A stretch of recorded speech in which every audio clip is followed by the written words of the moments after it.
Hey everyone, hope you're having a good day. My name's Andy. My channel is Finding Value.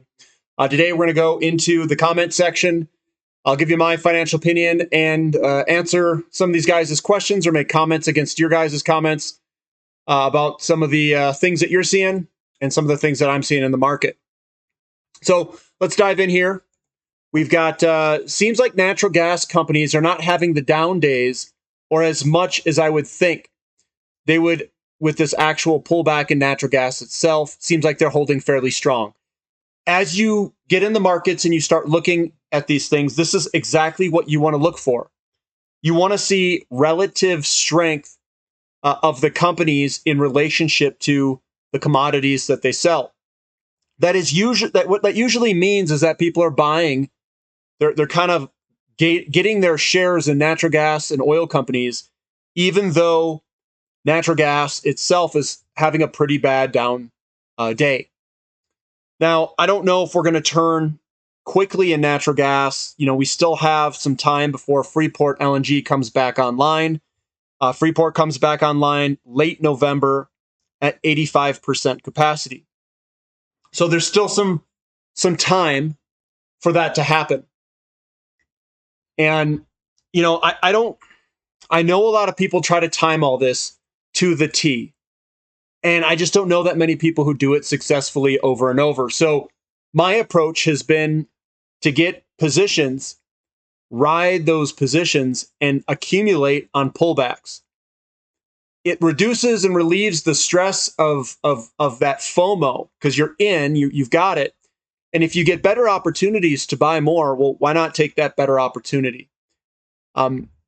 What you get into if you're not positioned at all is you're trying to really time the market. And timing the short-term market movements, I think it's very difficult. I think it's probably close to impossible to get 100% accuracy. So what usually people do in the short term is they devise strategies to trade in and out and put stop losses and all this other stuff. And what usually happens is the majority of those people, greater than 99%, get their butt handed to them. So if that is the case, I don't try to play the short-term game. I think the game will play them, and the game's going to win because it's a very hard game to play, and not many people win at that short-term game. At least that's my my opinion there. Looking here, it says, Andy, just as you stated about energy and the currency, it's only a call on energy in the future. And that call will be in big trouble when the currencies become debased and then eventually worthless. Got commodities and precious metals. Thanks, Andy, for your excellent report. So what I mean by that is this whole game is a balancing act. And the balancing act is between two different things here. Let me get back in the picture here. The balancing act is between currency creation and energy growth. I mean, that's it. And your energy growth is directly tied to GDP. So if you don't have an accompanying GDP energy growth and you've got too much paper currency growth, that imbalance will be seen in the system, and it's seen as inflation. If your currencies outpace your energy growth, that is inflationary, and it puts energy into a shortage. That's it right there. I don't think they can stop the money printing because of the design of the system and how much debt's in the system. You're going to start to see cracks in the bond market and cracks in other areas if energy can't keep up. And that's exactly what we're seeing. So there's my opinion there. Not yet for uranium. If it breaks away from the overall market, then sure, still more downside to come. You know, and I know a lot of people, they really want to time this thing, but I'm not willing to be out of it. The upside is so big here. If I were to let me pull up a uranium chart, and a lot of people, what they're looking at, and I'll just point it out. Looks like it already went here. So let me talk to this one first. This is the platinum to S&P 500 ratio. Actually, let me pull up PL1 divided by SPX. And there should be, some more data here. And what someone asked me to chart the platinum to S&P 500. He's a platinum member, so definitely, if you're a platinum member, I will definitely answer your calls here. But we are very, very low. And what we look for, and if you've been part of the platinum membership, we look for the green army. We look for large green candlesticks versus small red candlesticks at bottoms. We also look for downtrends. We can have a downtrend here that we're basically breaking out right now. Platinum's breaking out against a whole bunch of different materials, metals, energy. It doesn't matter. It's breaking out against everything. It seems like. Uranium's another really strong runner here in terms of a ratio perspective. So from a ratio perspective, yeah, there's a couple of my favorite areas, but platinum's doing well. If I were to look at platinum, actually, let me go to my, let me go over here real quick. These are some other ratios just to show you guys. This is platinum to gold. Let me get off logarithmic. That looks beautiful for a move higher for platinum. Platinum to palladium, we're getting nice, good green candlesticks and small red candlesticks. Platinum's ready to I think shoot to the moon. We're counting down the launch, put it that way, all right? And then platinum to silver is also showing much strength on a monthly candlestick basis, basically against everything. So that also looks very good. So when we look at platinum to the S&P 500, we are at a very low level. And I think you probably wanted me to do some sort of calculation. We are at 0.2 today. If we were to go to the top here, that's at 1.6. So if you were to look at the leverage of platinum in relationship to the S&P 500, it'd be 1.6 divided by 0.2, and it's 8x. So it's 8 times the leverage. Platinum is 8 times the leverage of the S&P 500 if we were to go into a bull market in commodities. And the last time we went into the bull market, we threw a buy signal in 98, 99. You would have been buying this bottom. We had a nice little move higher, the pullback, and then the release all the way to the top. I think something similar to that is coming in the future. The path, how this thing is going to go up, I'm going to say that may not be known, but we are very cheap here against all of the metals, against all of the other assets, and it's looking real good. And no, I don't know of any good way to play it through companies. I like the physical metal. So that was, Andy, do you think platinum is greater potential than gold? Yes, I do. I think it's greater than gold. That's why when we did the platinum to gold ratio, it definitely looks more. But gold is the gold standard. That's why we use gold and plot it against a lot of different things. But platinum has greater potential. Does that mean that you take 100% position in platinum versus gold? I mean, that's what you want to do. I don't have, I can't give advice there, but what I would do is I would hold both with a, skew it towards what you think has better value and more potential. So that's what I would do. And that's what I've done. That's how I've positioned myself. And if you guys want to see what my portfolio position sizes are and kind of how I'm running it, you can look at my portfolio at the finding-value.com under the platinum membership if you want to see what I'm doing. Invite Cuppy, invite Josh Young. Yeah, I should get those guys. I'm completely in sync with your theory in normal social, political, demographic circumstances. But unfortunately, politics, health, science, and banksters, as well as media, are in the grip of a devastating narrative. Main goal is to stop increase of number of people, to say it politely, or even reduce it of numbers, actually. Number of small businesses and people demographics, especially the poor. So I do see some upside. Okay, so I think this is structural by nature. I think that China, India, Latin America, they are all coming into their S-curves of energy consumption. I don't think that they can necessarily stop this move. I think we're going to have tightness in a lot of these commodities no matter what. That's what I think. They can delay it, but they can't stop it. Is my take. Now, could there be something with, I can't, the only thing that I think they could really try to stop this is with supply. That's one way you could stop it, is with supply, but I don't think the supply is going to come on anytime soon. They could delay it dramatically if they just started, blew up their currency, I guess, in a deflationary collapse. We haven't seen that in history, though. So I think that's a low likelihood that they would blow up their currency which is basically their entire power system. They derive power through the currency. I don't think they're going to blow up the currencies. I think that they're going to print, and it's going to be inflationary, which then puts pressure on commodities again. So it's the design of the system, of the increasing of debt in the system for the system in order to survive, versus the reality of what's in the world, and how fast we can extract commodities. Put it that way. So it's the design of the system versus how fast we can extract commodities for GDP growth. I'm gonna skip over these.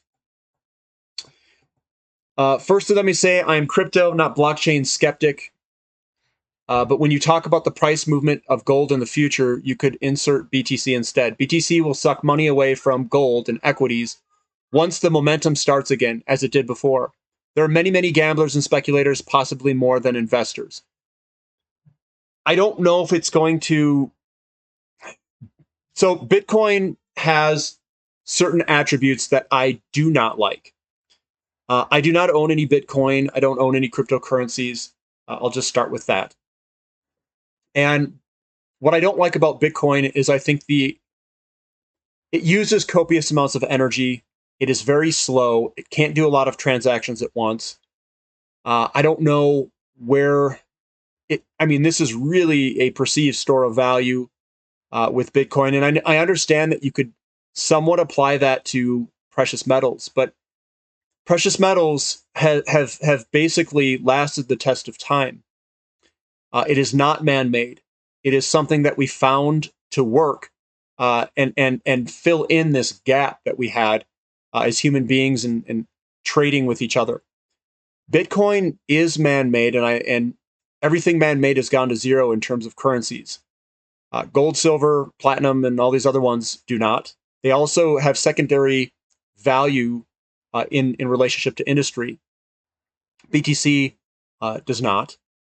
And I just don't see how, if it's not easy to obtain, if it's not easy to transact in, at least this is my experience, why would I do it?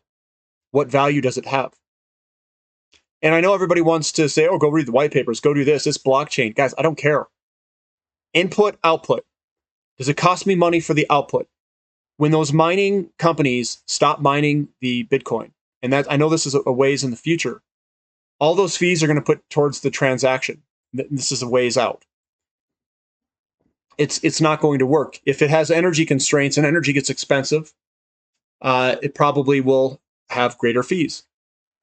And it's not fast. There's nothing there that would provide value to me. So I deem it as a valueless thing until it creates value. Now, here's another thing. All those people that bought Bitcoin in the beginning, you're just enriching them. Why would I dump all my money into this to enrich a bunch of people that already have these massive positions? Why would we do that? Why would we make these people ultra wealthy? The whales that first adopted this. It's not like a company where they're continually adding value to the system. This has got, basically we're fighting over the scraps of what's left. So these guys take massive positions. They own the 99.9%, and what, we're going to fight over the last scrap of fractional Bitcoins at the end of this? How's that fair? It's inflation backwards. It's just massive deflation, as you can always cut something in half. Before it was we could always grow it by 2. Now you're just cutting it in half, cutting it in half, cutting it in half. And then the last people that adopt this stuff get the scraps. Why? There's no value in it. The Bitcoin will be transacted for value. That's what everybody wants. They want the value. They want the oil. They want the food. They want the the experience, they want the plane ride, they want whatever that thing can purchase. I don't know. I haven't warmed up to it. I don't see the value in it, I should say. If it was a system that they didn't know how to tax it, they didn't know how to stop it, it was completely off the grid, you didn't have to put anything on there in terms of identification, social security number, 1099s, any of that stuff, then maybe. But now you're just talking, that's gold. It's silver. That's platinum. It's out of the system. They don't know you own it. If you pay cash for it, they don't know. So I don't know. I mean, I wouldn't want something that tracks every single purchase that I have and then can probably spit data out on me. I do not like that. I want something private, something that people can't track. I don't want a ledger. I don't want any of that. I want privacy. And you know what? I think privacy in the future is going to get a massive premium. Massive premium. And you know what that's going to be? It's going to be gold, silver, platinum, and all those things that offer maximum privacy. You can stop Bitcoin. You can stop the accounts. There's nothing stopping all this. At least that's my opinion on it. I don't know. That's my opinion on that. You literally can't argue any of this. I always made the simple observation that there are around 37,500 real single units of fiat currency per 1 ounce of gold. 30,000 is more like a certainty than a high. It's likely to be higher. Well, guys, you're probably only using the currency in America. If you were to use the currencies around the entire world and start doing this, I mean, just think of it this way, all right? Silver, I'm just going to round to a rough number. 800, 900 million ounces of production a year. That's what, 2 ounces per person in America alone. Imagine if the whole world runs at it. That means what? It's going to be 1/8, 1/6. What I don't know what we have. 6-7 billion people on Earth. So it's less than 1/7, 1/6 of 1 ounce per person. That's nothing. People, you can't have all these solar panels on everyone's rooftops. We don't have enough silver. We don't have enough of a lot of these things. I think there's 2 or 3 billion, 3 billion ounces of gold ever mined, I think. Something on the lines of that. That's ½ ounce per person. Imagine if people ran at this stuff with everything they had. If currencies were starting to fail. So, yeah, I mean, that's the way that I look at it. And if I can have an investment or something that is really immune to inflation and deflation, then yeah, I'm going to store a bunch of wealth in it. Screw it. Why not? It stood the test of time. Now, I'm not as likely to jump into the new train, and that's the Bitcoin and some of these other cryptocurrencies. I'm just not jumping into that realm yet. I'm not comfortable with that area. I don't see the value. That's all. If it was something that you could easily transact and go through all those things that I talked about already, then I would see the value and I would already be in it. But I've got my doubts. That's what I'll say. I've got my doubts. It says, how does the commodity super cycle get affected if a nuclear war breaks out? How does it get affected by U.S. move on Friday to force the resignation of every American semiconductor worker in China? So I'm going to just attack the first one. It says, how does the commodity super cycle get affected if a nuclear war breaks out? Well, I mean, usually if war breaks out, and I don't know about nuclear, but usually it goes up. Precious metals go up, and commodities and energy go up, because usually it's inflationary. Now, if a nuclear war breaks out and everything just goes to some ridiculous, I don't know what that I mean, I don't think it matters at that point if we just go completely crazy.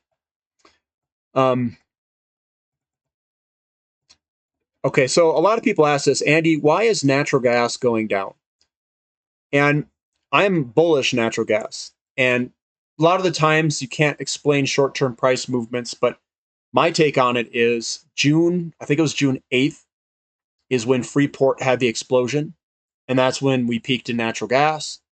We started heading lower because the Freeport LNG terminal went down. It's 20% of shipping capacity. That is still down. It doesn't come back online till late November. At least that's the data that I've read. And it comes back on at 85%. So between June and now, we'll call it, we're between seasons of heating and cooling season. And since we're between those seasons, that's usually when natural gas gets a little bit weaker. So that's what we've got there for natural gas, and that's my opinion of why it's going down. Obviously, nobody knows the exact reason of day-to-day movements, but that's the way that I'll say it. Who is buying oil of the SPR release from the USA? I think it's going all over the place. Dead cat bounce today. Don't lose your shirt from your back. We are popped to resistance areas in broad markets. Will we flush down the rest of the week? How about this fake out in natural gas? You mean the fake out down? I think natural gas is going to move higher when we get to this winter. When the Freeport LNG terminal comes back online, we're in heating season, and they're still going to want to ship this stuff overseas. Do metals usually lead commodity bull markets? Yes, they do. We already had that big move from the reflation in 2020. So what gold is telling us is if we get a large move in gold, it's probably because they're going to print money to buy bonds or print money to do something, or they're going to add assets to their balance sheet. Gold, silver, they account for the money supply. And what they usually do is they do a reflation at the bottom of a commodity bull market. So we saw that reflation, we saw that stimulus money, and gold shot higher. We're coming on back down. We can see that in the M2 money supply. We can see it over there. And what it's trying to do is it's trying to figure out what's the next step. If gold takes off and silver takes off, it's probably because they're about to create more money. That's my take on it. And they're just front running what the Fed or Treasury is about to do. Very detailed, but a huge point is made here. Commodities are hugely undervalued as we speak, and in a very short while, they will rocket to their true values. Those who have invested in commodities, get ready because life is going to change immensely as soon as the market realizes the true value and importance of gold, silver, and the rest of the metals. The stock market will tank except for mining, energy, and metals. Hold or buy. So what I think is going to happen is the stock market will pull on back, and I think it will actually move on up. It's going to go in a big sideways consolidation range. We're taking that big first pullback. That's going to be a big pullback that will create a big consolidation period. So what the stock market is going to do, and I'll pull it up here real quick, is exactly what the commodity market has done. So I'll type in commodities. I'll try to get the... So what I'm looking... Actually, I've got it over here. Hold on. So what I'm looking for is this guy. This here, this falling wedge pattern that we've seen in this area here, that's what is going to happen in the overall stock market. And what we're putting in right now is this big kind of pullback, that big first move lower. And we're putting in a consolidation period for probably, I don't know, 8 to 10 years, something on the lines of that. So this consolidation period here is what we're seeing, and we're seeing the first pullback there. It's going to probably go up, come back down, and do that same kind of W type movement. So that's what I think is coming, and we're just making that first leg lower. We're making this leg lower. This will be the leg lower that we see wherever it bottoms out at. And that's what I think is coming. So that's the first leg there. And I think that the markets will go up and consolidate. So I think it's going to be similar to other consolidation periods. And commodities are gonna go sideways perhaps when the markets go down. They're gonna go up when the other markets go up, and they're gonna go up a lot and a lot faster. So when the market came, and if I were to overlay, say something like UX1 maybe. It doesn't have enough data there. We'll choose another one here to overlay. We'll choose CCJ. So what we're going to see is, let me get this guy out of here, UX1 here, is we're going to see this pullback here, and it's going to impact us a little bit. We're going to get a pullback here, and then uranium, this is just CCJ, is going to rip it. It's going to rip it. We could also see that the stock market could rip it. But CCJ is going to outperform the S&P 500. So if we were to look at this and kind of overlay it to show the relative strength and performance, I'm going to do CCJ divided by the S&P 500. And you're going to get a chart that looks something like this. A big move higher, a consolidation period at the top. This is a topping pattern. And then we had a consolidation at the bottom, bottoming pattern. And now we're breaking out of this resistance support zone, and we're coming on up. This is because they did release some shares. They did a placement to raise shares to buy some other companies. But what I think is going to happen is you're going to see this move on higher given the market conditions.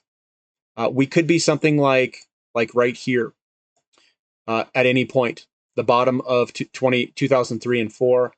We could be there at any second. So that's what I am expecting. Now, if someone says, oh, you could buy it, 5 or 10% below this, I'm not trying to play that move, guys. I'm trying to play this move that's coming that looks like that. If I don't want to get left out of it, if I mess this up and I miss this move, literally, I'm going to cut my balls off. I mean, it's not going to happen, guys. I'm going to be in it. I'm going to have enough money to make a difference where I don't have to worry. I don't care if I have to ride through a 5 or 10% pullback. I don't care. I will buy more. I'm going to load up and ride this thing higher. I'm doing that with a lot of my companies. Oil, natural gas, uranium, physical metals. I'm not trying to play and get cute and try to time every little movement. What I want is the big move. So I purchased right here. I purchased a lot of my shares, a lot, and I'm not going to sell. There's all these big movements that go up and down. I'm not trying to time these little movements, guys. I don't care about these movements. I want this movement. I don't care about these little movements. And everyone's, a lot of people get afraid. Oh, and these are big movements. This could be a 50% pullback or something like that. But the big picture view, I don't care.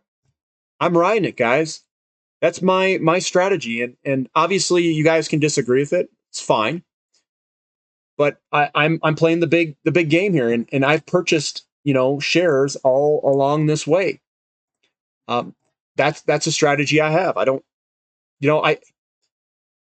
I've been in this game long enough where playing the short term it does not matter to me. It's not going to make me enough money. And I don't have to have this money. It's a point that I've become refined enough to ride through it and to basically show myself that I can master this. That's really why I'm doing all this. It's like I want to master, making these big moves. And it's fun for me. It's fun to do that. Also, I mean, if you're trying to time this stuff, go in and out, in and out, in and out, in and out. I mean, that's just not what billionaires do when they make their billions of dollars. I'm emulating what they're doing, what Buffett's doing, what Peter Lynch is doing. I'm using everything that they've learned throughout their investing lives, and I'm implementing it in mine. And this is what I found to work for me, at least. And this is how I find value, and this is the strategies that I'm, putting in place. You can obviously try to come up with different strategies. I just don't know of anything that works that great on the short term. Go ahead, lose a bunch of money. I mean, that's what most people do. They lose a bunch of money. But if you're taking the approach that I am, you're going to be up, you're going to be down. That's the way the market is. That's the game. And I try to buy as much as I can when it's cheap. It's that simple. How's it possible that natural gas prices are dropping? Well, we already covered that. And I like the answers here. You guys must be members here. Right now, the fall temperatures are mild, so less demand. And I agree. We usually get a little bit weakness between there. There's only so much gold in the world, and when the entire global economy picks back up, shoots back up like a rocket after Ukraine and after China lockdowns, after China invading Taiwan, after Russia using gold back to its currency, which will automatically raise an ounce of gold to $10,000 an ounce at least, because you can't have it like the U.S. did, and every nation decided to take all the gold reserves. It may take 10 years for the next. So when gold goes up during the market conditions of too much money, not enough GDP, put it that way. So we're looking for that imbalance in the markets. So it's high money growth with not much GDP growth. It could be an energy constraint. It could be commodities constraint. What I see coming up in the future is a system that needs to grow its money supply to get out from underneath such heavy debt loads. And that is paired with commodity shortages, and you could just look across anything. I put up there all the deficits, the market deficits on the Finding Value website. The platinum and silver members can see that. And I go through all the deficits and the charts. So, graphite, lithium, cobalt, nickel, rare earth metals. There's oil, natural gas, uranium, on and on and on and on. There's a whole bunch. So I think what we're going to see in the future are supply chain problems. We're already seeing that in oil companies. We're seeing that they can't grow production. SM Energy just came out and said that they're having problems with supply chain problems. I'm seeing supply chain problems across a whole bunch of different companies. So what I'm starting to get even more bullish on is the physical items that people need. Because if supply chains can't grow us out of it, well, what is? It's kind of like a checkmate type scenario almost. We need oil, but we have supply chain problems. We need to make GDP growth in relationship to the money growth, and we've got supply chain problems all over there. I think that things are going to get pretty hairy. And if you own the physical things that people want with embedded energy, those are going to be very valuable in the future. So that's my take on all of that. And we'll stop it there. I know this is getting kind of long, but yeah, definitely subscribe if you want to, guys. I've combed through a bunch of different companies, got my favorite companies. I also validated them with my charting kind of skills and techniques and the fundamentals. And, if you like this content, give me a thumbs up, subscribe to the channel if you haven't already. I sometimes go through and read your guys' questions, see what's going on there and try to share my opinions. This is very similar to a question and answer session of the Platinum membership, except I'm answering your guys' questions directly, just like I'm doing here, back and forth. You guys write it in a chat box, and basically I answer those questions, and everybody gets to listen. I even pull up charts. I give you my opinion straight up, just like this, and it's very similar. And then I post them on the website so you guys can listen to them if you can't make those sessions. All right, guys, but that's all I've got, and we'll catch you next time. This is Finding Value.